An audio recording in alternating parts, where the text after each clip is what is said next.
I first visited the corner of Litany Prospect and Mokovaya Street in St. Petersburg in early November 2023, where the Municipal Archive recorded the installation of the district's gas lamps in 1882. I expected nothing unusual, just routine field notes for a restoration survey. The archival folder included a photograph taken that same year, a row of cast iron lamps, their bases embedded in the pavement, their purpose plainly listed as gas illumination. But the enlargement troubled me.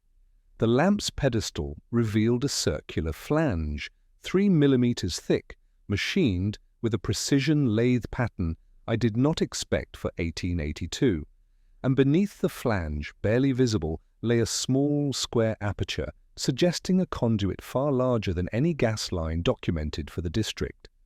When I visited the site, tracing the iron base with my hand, I felt seams too fine for industrial casting of the era. A quiet unease followed me home, an impression that these lamps were not merely lamps, and that whatever they once connected to now lies erased. The official construction record for the Litany Gas District attributes the installation of the lamps to engineer D.A. Orlov, completed in October 1882. The municipal report filed under Urban Illumination Upgrades describes the system as standard gas-fed cast iron lamps. The blueprint included is sparse, little more than a vertical profile drawing, with a narrow pipe labelled main feed, and a list of materials: cast iron, copper tubing, simple valves. When I first examined the 1882 photograph, nothing violated this narrative, but as I studied it that evening, lamp by lamp, shadow by shadow, the discrepancies accumulated. The bases appeared thicker than necessary, more like anchoring pedestals than decorative supports. The pavement stones around them had been carefully cut into perfect radial segments, as if accommodating something beneath. 2 days later, I retrieved the 1882 blueprint again. The dimensions of the feed line measured 28 millimeters, consistent with low-pressure gas. Yet the footprint of the lamp base suggested something capable of supporting a far heavier load. When I visited the street in person, the modern pavement had been replaced, but the old curbstone remained. A faint, circular groove matching the lamp base diameter was still visible. I measured it, 43 centimeters, larger than the blueprint's 31 centimeter specification. I would have dismissed this as variance between plan and execution, but a second photograph taken in 1883 showed a maintenance worker standing beside an open pavement hatch. In the darkness below, a stone-lined shaft descended farther than a gas line would require. The archival note read, "Routine inspection, shaft depth unknown." Unknown, yet the official documents listed the system as surface level and uncomplicated. A quiet thought crossed my mind, one I resisted. The design resembled substructures some researchers now classify as Tartarian infrastructure, characterized by overbuilt stone pedestals, buried conduits, and precision machining unusual for the late 19th century.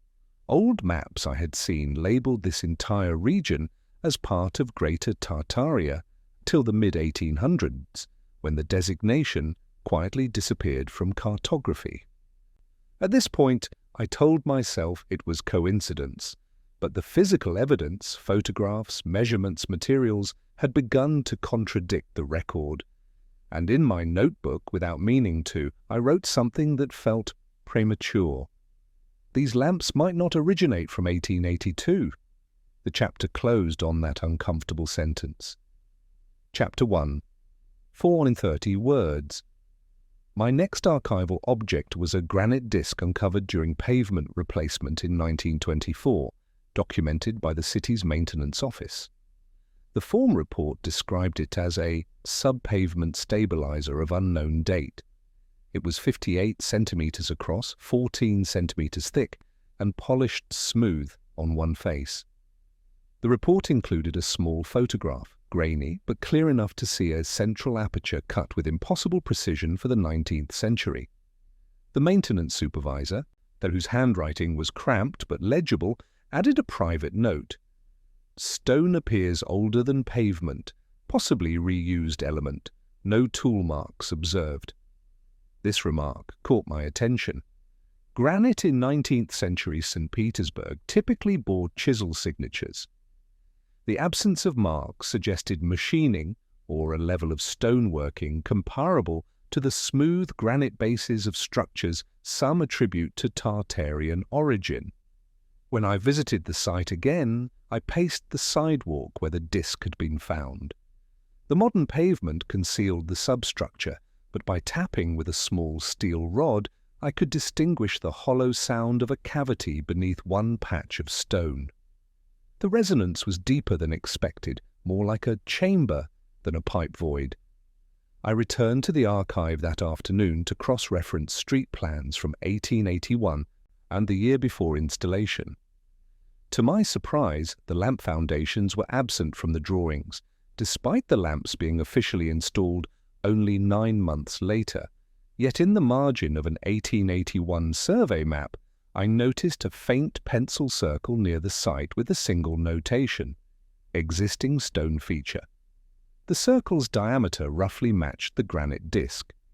This raised a quiet contradiction. The gas lamps were officially installed in 1882, but part of their substructure seems to predate their installation. Orlov's illumination plan did not mention incorporating pre-existing stonework, and yet something had been reused or concealed. A thought lingered as I closed the file. If the lamps were set into older infrastructure, that older infrastructure might not have belonged to the gas system at all.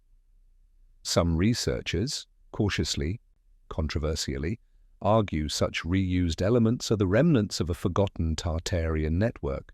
While I do not presume this conclusion, the alignment between the granite disc and the documented lamp-based dimensions was unsettling.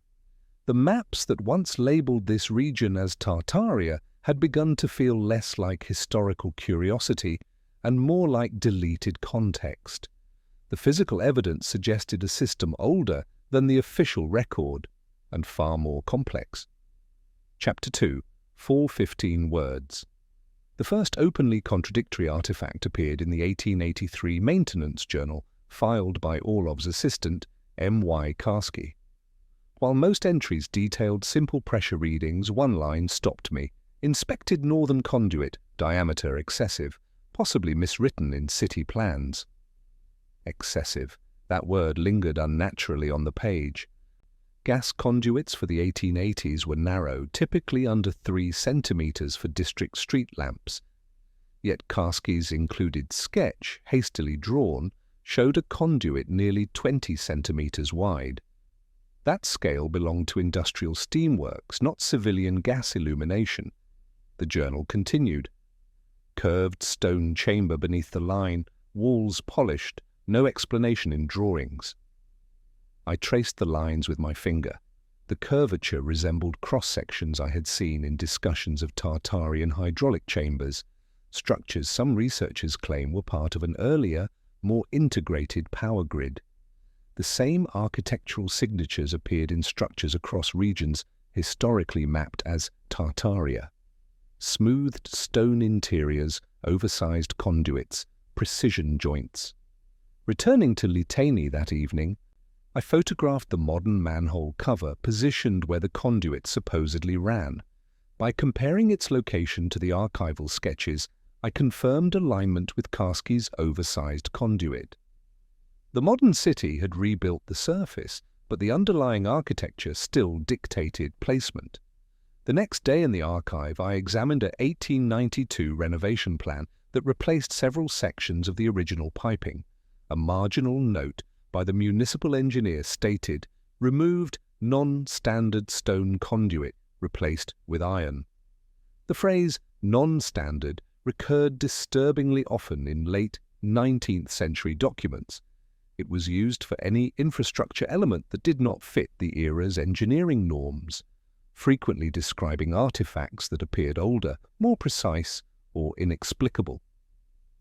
The stone of the conduit, when described in detail, was fine-grained. uniform, joints nearly invisible. The report mentioned difficulty removing it, as if the structure were monolithic rather than assembled. These characteristics, monolithic stone chambers, oversized conduits, polished interiors, have been marked in several alternative studies as typical of Tartarian hydraulic architecture. I treated the idea with caution, yet the engineering mismatch was undeniable. When I closed the maintenance journal, a question pressed quietly at the back of my mind. Why would a late 19th century gas lamp require such infrastructure? And why replace stone, not brick, not metal, but stone, with simpler iron lines? Stone of that precision does not belong to 1882 urban utilities. Walking home through the cold evening, I kept returning to the same contradiction. A conduit too wide, a chamber too polished, a system too advanced for what the lamps were supposed to be. By the time I reached my door, the question had formed itself fully. What energy were these lamps originally connected to? Chapter 3, 440 words. The archive delivered its first genuine rupture in the narrative when I requested early photographs of the district's illumination upgrade. A forgotten folder labeled Supplementary Plate Series 1881-1884 contained a print I had never seen referenced in any municipal publication. The photograph, dated May 1882, captured workers preparing the ground where the gas lamps would soon stand, yet in the foreground, half covered by timber planking, lay a circular metal ring unlike anything in Orlov's drawings. Its diameter matched that of the granite disc described in the 1924 report. The metal surface showed no casting marks, no rivets, no seams, just an uninterrupted curvature. I enlarged the image digitally that evening, isolating the ring's edge. A faint pattern emerged, a microscopic, lathe-like striation, impossibly uniform. I compared this to a known industrial reference sample from the St. Petersburg Metalworks 1880, which displayed visible casting imperfections. The two were incompatible. Even more troubling, the workers in the photograph were not handling gas mains, but rather lowering what appeared to be stone slabs into a cavity. The slabs were dressed too finely for pavement foundation and seemed shaped specifically to support circular weight distribution. A brief note, scrawled on the back of the photograph, read, "Existing ring retained. Adjust lamp placement accordingly." Existing ring. The lamps were designed around it, not the other way around. Later that night, I spread out street plans from 1878, 3 years before the photograph. The same spot showed an empty street. No ring, no chamber, no built substructure. But an earlier military map from 1853, filed under the obsolete regional name Greater Tartaria, showed a faint dot near that location, undesignated, unexplained. It could easily be dismissed as cartographic noise, but the alignment was precise within a meter. The term Tartaria had been systematically removed from Russian imperial maps by the 1870s, replaced with specific provincial names. Yet the infrastructure, if that's what this ring represented, remained in place, quietly incorporated into newer systems. I noted quietly in my journal, 1882, lamps were placed onto a pre-existing system. The photograph is the only honest witness. The chapter closed with that realization. The gas lamp project was not construction, it was integration. Chapter 4, 420 words. While reviewing engineering records from the late 19th century, I located an unexpected piece of documentation, an 1880 hydraulic schematic attributed to engineer S.A. Verigin, stored in the Polytechnic Institute archives. It was filed under miscellaneous conduits, likely because no one understood its purpose. At first glance, the drawing depicted a circular platform supported by 8 radial conduits, each widening toward a central ring.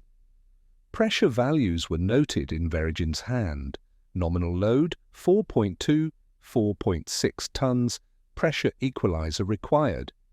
This design did not correspond to any known gas infrastructure, which operated on minimal pressure and required no such load-bearing stabilization. The radial pattern, however, recalled hydraulic damping systems used decades later in early seismic engineering, far beyond 1880 capabilities. The circular platform's diameter, when scaled, measured 43 centimeters, the exact size of the lamp base. The drawing included no mention of gas, illumination, combustion, or lighting of any sort. Instead, an annotation in the margin read, "Existing foundations appear older, surface integration acceptable." Older foundations, surface integration. These were the same phrases appearing in different archives across decades. I laid Verrigin's schematic beside Orlov's 1882 lamp blueprint. The conduit alignment matched too closely to be accidental. It was as if the lamps had been positioned not for light distribution, but to utilize pre-existing underground geometry. I hesitated before writing my next observation. The radial pattern resembled those identified in several structures that alternative researchers classify as Tartarian power couplings, geometric nodes intended for distribution rather than illumination. Star fort layouts across former Tartarian territories displayed similar radial geometry, often with eightfold symmetry. Whether this interpretation was warranted or not, Verrigin's drawing contradicted the official gas lamp narrative. A hydraulic stabilization platform has no place in a simple lighting upgrade. The chapter ends on that contradiction. The lamps fit Verrigin's diagram, but Verrigin's diagram has nothing to do with lamps. Chapter 5, 375 words. The turning point came when I located a 1894 renovation order issued by the Department of Public Works. The directive, signed by engineer P. V. Rostov, authorized the removal of non-essential subpavement elements beneath northern illumination units. Attached to the order was a detailed list of removed components: granite collar, circular, polished, no joints; iron ring, 41-43 cm diameter, seamless; stone-lined chamber segment, curved, no mortar; unknown conduit, diameter excessive. These items were described as extraneous, obsolete, or accidental remnants of earlier installations. Yet their precision and craftsmanship far surpassed the documented capabilities of 1880s street utility systems. Rostov included a handwritten note: "These elements complicate gas line access. Remove and fill to prevent future confusion." Remove and fill. Few phrases capture erasure more efficiently.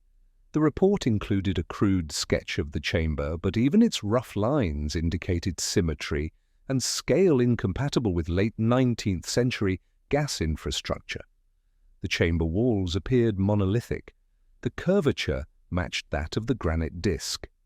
As I read the report under dim archival lights, I felt the same quiet unease I had experienced at the site. The renovations did not merely update infrastructure, they overwrote something older, something precise, something the engineers of the time did not understand. Cross-referencing with a municipal map from 1860, I noted that the area was labelled within a broader region once referred to on military atlases as Tartary. By the 1880s, the term had vanished from official maps entirely. Its disappearance coincided suspiciously with the removal of these older substructures. The systematic deletion of Tartaria from maps paralleled the systematic removal of this unexplained infrastructure. Both erasures occurred in the same decades, in the same cities, across the same territories. The chapter closes on my understated observation. The 1894 order was not maintenance, it was extraction. Chapter 6, 370 words. My investigation expanded unexpectedly when I found a reference to a similar gas lamp substructure in the archives of Warsaw, then under Russian administration. A 1889 journal entry from engineer J. L. Est Clemens described inspecting a foreign stone chamber beneath a lamp installation on Noe Schwat Street. Clemens wrote, "Walls polished beyond known local technique, chamber circular, pipe diameter incompatible with gas usage." The drawing included in the journal matched astonishingly with the St. Petersburg substructure, a circular base, oversized conduit, polished stone, seamless joints. Clemens added, "Possibly older foundation from prior civilization, cannot determine date." The phrase prior civilization struck me as unusually candid for an official engineering document of that era. Later annotations by a municipal reviewer crossed out the phrase and replaced it with construction anomaly, proceed. Comparing the Warsaw drawing to Verygin's 1880 schematic, the geometric compatibility was undeniable. Both used identical radial spacing, both indicated stabilization for load-bearing, not illumination. I mapped the two sites, Litani Prospect and Noe Schwat, onto a blank grid scaled by degree of longitude. The spacing followed a ratio of 1.314, a near-perfect pi relationship that carried no practical value for 19th century gas infrastructure, but appeared frequently in architectural studies of Tartarian geometric planning, particularly in star-fort layouts and domed energy hubs. I paused over the map that night, the lines intersecting neatly as if pre-planned. A faint discomfort settled over me. I reminded myself that coincidences occur. Yet the architectural signature was too specific to ignore. In his final journal entry, Clemens wrote, "Stone chamber hums faintly. Not gas pressure. Resonance?" Resonance. It's the same word that appeared in Tartarian infrastructure discussions related to domed systems and harmonic structures. When I closed the Warsaw file, I realized the investigation had expanded beyond St. Petersburg. The anomaly was not isolated, it was replicated across regions once labeled as Tartaria. The chapter ends quietly. There was never a gas lamp system, there was a network. Chapter 7, 420 words. In January 2024, a restoration supervisor granted me brief access to a construction trench near Kazan Street, where a modern telecommunications line was being installed. I expected little, merely updated piping beneath contemporary asphalt. But at the trench's edge, beneath a thin layer of soil, I saw something unmistakably older. A circular iron plate, not a manhole cover, lay embedded in the subgrade. Its diameter measured 42 centimeters. The striated rim matched the machining marks from the 1882 photograph almost exactly. I gently brushed away dirt from the surface. Two features stood out, a radial tri-slot pattern, consistent with pressure adjustment valves rather than gas maintenance hatches, a seamless construction suggesting machinery beyond standard foundry techniques of the 1880s. The plate was sealed, fused to the surrounding stone. No bolts, no hinges, no documented purpose. A renovation log from 1931, retrieved later that week, referenced this exact element. The log entry read, "Removed upper conduit, lower mechanism inaccessible. Seal remains, purpose unknown. Lower mechanism, seal remains." These phrases echoed with quiet consistency across decades. I photographed the plate extensively. By comparing the radial spacing of the tri-slot pattern to the conduit geometry from Verygin's 1880 schematic, the match was precise, not merely approximate. It appeared to be a pressure-regulating valve for a larger system. Yet gas systems of the 19th century required no stabilizers of this nature, nor would they embed hydraulic components beneath street lamps. I returned to the trench at dusk, long after the workers had left. The street was silent. I pressed my ear to the stone beside the plate. A faint vibration, not audible but tactile, ran through the granite, not irregular, not mechanical, rhythmic, subtle, persistent. Gas lines do not hum at rest. I stood slowly, the cold settling around me. In my journal that night I wrote, "This plate is not a remnant of gas technology. It is part of something deeper, something hydraulically regulated." And below that, almost reluctantly, hydraulic regulation beneath 19th century gas lamps appears only in structures some attribute to Tartarian energy systems. The chapter ends with a quiet realization. The sealed valve was not removed because it failed. It was sealed because no one knew how to operate it. Chapter 8, 470 words. While reviewing pre-revolutionary cartographic archives, I encountered a 1896 city planning overlay for St. Petersburg's central district. It seemed unremarkable until I noticed faint pencil marks beneath the printed street grid, erased, then overwritten. Using digital reconstruction, I enhanced the faint sublayer. What emerged startled me: a radial star grid centered near the same district where the gas lamps had been installed in 1882.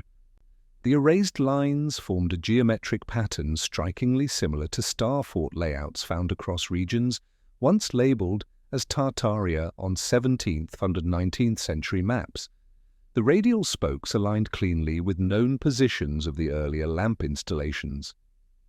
The star grid was not decorative, it was a structural alignment diagram. I compared the angles of the grid to the Warsaw lamp sites documented by Clemens in 1889. The angles matched within 1 degree. No gas illumination project, local or imperial, ever documented geometric alignment of this kind. Illumination served human sightlines, not radial energy distribution. The lower margin of the map included a handwritten remark: "Legacy grid retained, modern street design layered above." Legacy. The choice of word felt deliberate. Legacy of what? Cross-referencing with a 1787 military map, still using the term Russian Tartary, revealed the same central point marked with a small symbol resembling a circle within a square. The meaning was unspecified.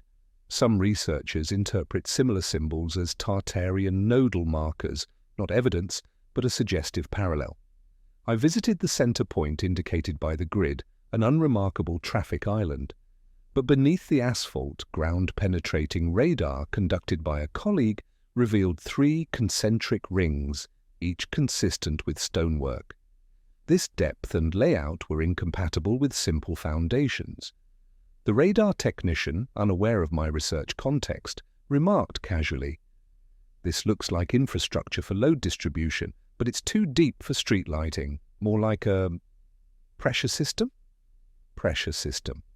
The terms circled back to Verygin's hydraulic schematic, Rostov's removed substructures, and Clemens' polished chambers. The erased star grid, the alignment of lamps, and the concentric rings pointed toward intentional design, something layered beneath the city long before 1882. The chapter closes with a restrained observation. The alignment follows star fort geometry, a signature often associated, controversially, with Tartarian infrastructure. If the lamps were merely lamps, the grid would not exist. Chapter 9, 460 words. The decisive anomaly emerged when I gained temporary access to a partially excavated service tunnel beneath a former municipal building near Tchaikovsky Street. Renovation crews had exposed a vertical shaft adjacent to the foundation, square, stone-lined, and clearly older than the building itself. A fragment of an old maintenance note from 1912 was found nearby. Lower chamber beneath illumination spine. Depth unmeasurable by standard cable. Unmeasurable. But the shaft was only visible to a depth of 3 meters before curving out of sight.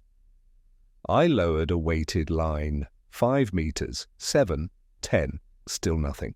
The line struck stone at almost 12 meters. No gas lamp system required a substructure descending 12 meters.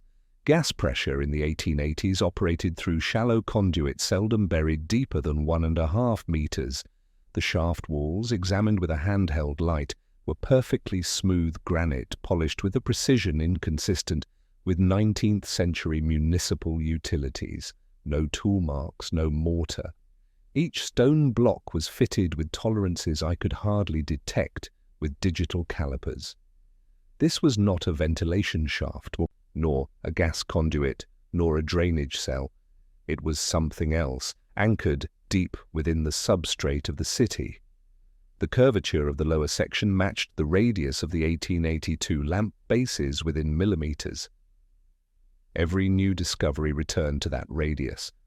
While photographing the shaft, I noticed a small protrusion, metallic, flush with the stone. Cleaning away dirt revealed a circular metal inset identical in machining to the sealed valve on Kazan Street. These components belonged to the same system. Later, comparing notes across St. Petersburg, Warsaw, and a recently digitized survey from Tbilisi, 1885, I found the same repeated depth, 11.8 to 12.2 meters. The consistency defied coincidence. Some alternative researchers claim that structures with identical depth metrics and radial symmetry across former Tartarian regions served as part of a broader subterranean energy distribution network, though this remains unproven. I approached the idea with caution. Yet the architectural reality confronted me directly, a deep, polished stone chamber aligned with surface lamp positions and precision-machined metal insets. The official narrative, simple gas lamps, could not stretch to encompass this geometry. The chapter ends with a quiet thought, one I had resisted until now. If this is not gas infrastructure, then the lamps were terminals, and the energy they once carried has been forgotten. Chapter 10, 460 words. 2 weeks after examining the 12-meter shaft, I focused on locating additional references to removed machinery. The earliest came from a 1934 Soviet restoration report concerning the modernization of street infrastructure near Spalanaya Street. The report listed several items extracted from beneath former lamp placements. One line stood out: recovered metal framework, circular, no bolts or joints, weight excessive, scrapped. Attached was a small photograph. Rust had claimed most of the object, but its geometry was unmistakable, a perfect ring, smooth and uniform, its surface bearing faint lathe striations identical to the 1882 photograph. It had been described as excessive, a vague term used repeatedly in earlier documents referencing inexplicable artifacts. Another entry from 1941 concerned wartime trenching near the Fontanka embankment. Excavation crews reported encountering massive stone curvatures beneath former lamp locations. Supervising engineers' notes recorded, "These do not correspond to any gas lamp foundation, walls unblemished, possibly earlier infrastructure." The phrase "earlier infrastructure" felt almost taboo in the official context of the time. Similar documentation surfaced in a 1956 utilities survey, which referenced abandoned mechanical elements beneath Nevsky Prospect. No drawing survived, but the written description was familiar.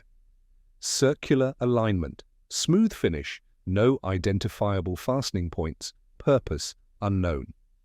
This consistent triad, circularity, seamless metal, and inexplicable smooth stone, recurs in architectural discussions about structures some attribute to Tartaria. I maintained analytical restraint, yet the evidence pointed repeatedly toward infrastructure that did not match any documented 19th century lighting technology.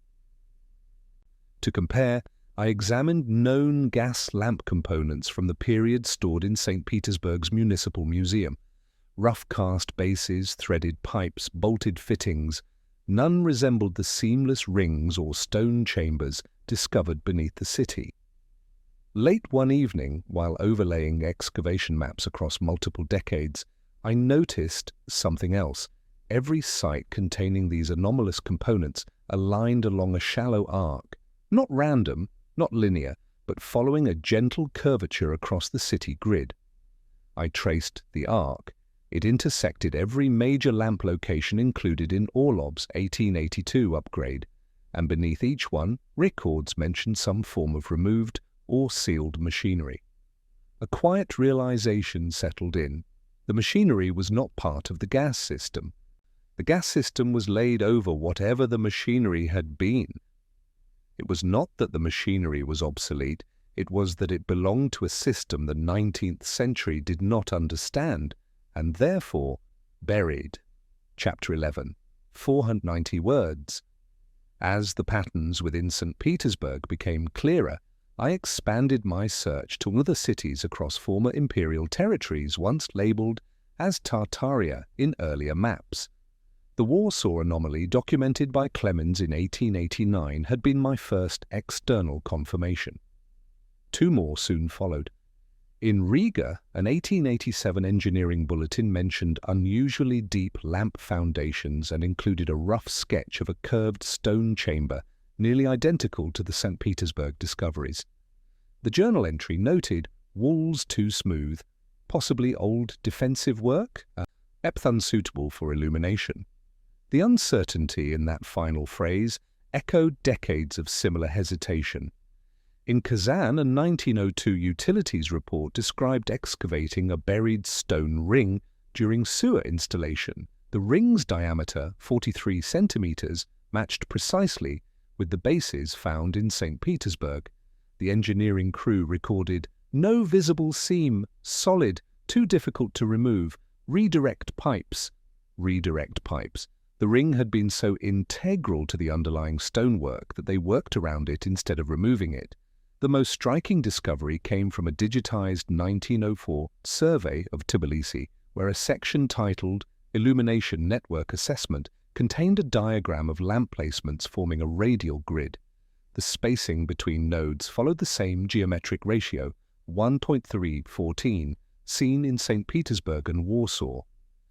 The report mentioned encountering stone-lined depths beneath certain lamps, with one engineer stating, "Depth exceeds 10 meters. Construction predates present street by significant margin." Predates, margin. These cautious terms reflected the same pattern of reluctant acknowledgement. When I compiled all locations onto a single map, St. Petersburg, Warsaw, Riga, Kazan, Tbilisi, the lamp structures formed a chain tracing old cartographic boundaries labelled as Tartaria on 18th century maps. The lamp placements corresponded to nodal junctions in what early researchers speculated might be Tartarian geometric planning, sites aligned not for illumination, but for distribution of something deeper, likely energetic or hydraulic in nature. I examined star fort studies, dome layout analyses, and architectural blueprints from structures known for anomalous precision. The radial grids were too similar to ignore, the alignment ratios too consistent, the depths too uniform. Nothing in the documented 19th century gas lamp technology called for 12-meter shafts, precision stone curvature, seamless metal rings, hydraulic stabilization, radial grid, alignment, concentric underground chambers, yet all of these appeared repeatedly beneath lamps installed across territories once grouped under the Tartarian label. One evening, while reviewing the compiled maps, a quiet recognition occurred. The lamps were not built where illumination was needed. They were installed where something else already existed. The chapter ends with the quiet, inevitable question. Were the lamps an excuse to anchor something old or to hide it? Chapter 12, 540 words. In late February 2024, after weeks of paperwork, I received access to a sealed service alcove beneath an administrative building near the old Apraxin district. The chamber had been discovered accidentally during modernization work. Most of the exposed infrastructure was modern, but one wall displayed an anomaly, a faint circular outline beneath layers of paint. When I illuminated the surface obliquely, a pattern of fine tool marks emerged, curving in an arc that matched the same 43-centimetre radius recurring throughout the investigation. A maintenance worker assisting me remarked that the wall sounded hollow in a very precise way. His phrasing hinted at something more deliberate than decay. Using a small tapping hammer, I tested the surface. The acoustic response was unmistakable, uniform resonance, as though the wall concealed a continuous cavity. Part of the paint had peeled away from a corner, revealing a granite surface beneath, smooth, polished, seamless, accurate to tolerances that should not exist for a substructure supposedly laid during the 1882 lamp installation. In the archive, I found a 1927 renovation memorandum concerning this building. One line stood out. Sealed lower chamber originally connected to illumination grid. Retains seal. Illumination grid. The term appeared only once in all documents and nowhere else in municipal engineering records. I located the original blueprint of the building from 1869, long before the lamps were installed. The chamber was not included. Yet a faint pencil mark, not from the architect's hand, outlined a circle at the exact location where the wall now displayed the same arc.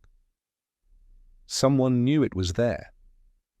Opening an adjacent maintenance hatch, I lowered a flashlight into a narrow cavity. The beam revealed a smooth stone curvature descending into darkness. Dust patterns indicated no human entry for decades. I turned my light upward and saw it, a metallic arc fused into the stone, identical to the sealed valve near Kazan Street, but here partially exposed. In the silence of the chamber, I placed my hand against the granite. A faint vibration pulsed beneath the stone, subtle, rhythmic, the same hum, persistent across districts, across cities. Here, beneath modern paint and plaster, beneath buildings erected long after the lamp system, lay the final piece of the forgotten network. The lamps had not been built on empty streets. They had been placed onto an inherited system, one older than the gas grid, older than the buildings, older perhaps than the 19th century city itself. The chapter ends with the only conclusion the evidence allowed, though still phrased as a question. If this chamber predates the building and aligns with the lamps, what was the city built upon? Chapter 13, 520 words. Final echo. Before closing the investigation, I returned to the 1882 photograph, the first object that had unsettled me. Under magnification, the metal ring half hidden beneath timber resolved into a clearer arc. The machining marks, tiny concentric, formed a perfect pattern I could now recognize across 6 cities. The workers in the photograph looked unconcerned, unaware of what lay beneath them. They were simply installing lamps. The city record called those lamps an upgrade. The renovations called the older rings obsolete. The modern surveys called the substructures unknown. But the ring remained the same across every document and every site. A circle. A precision impossible for its era. A silent remnant of something excluded from the official record. And in that old photograph, the shadow of the ring still lies where the city built over it, quiet, exact, and unanswered, and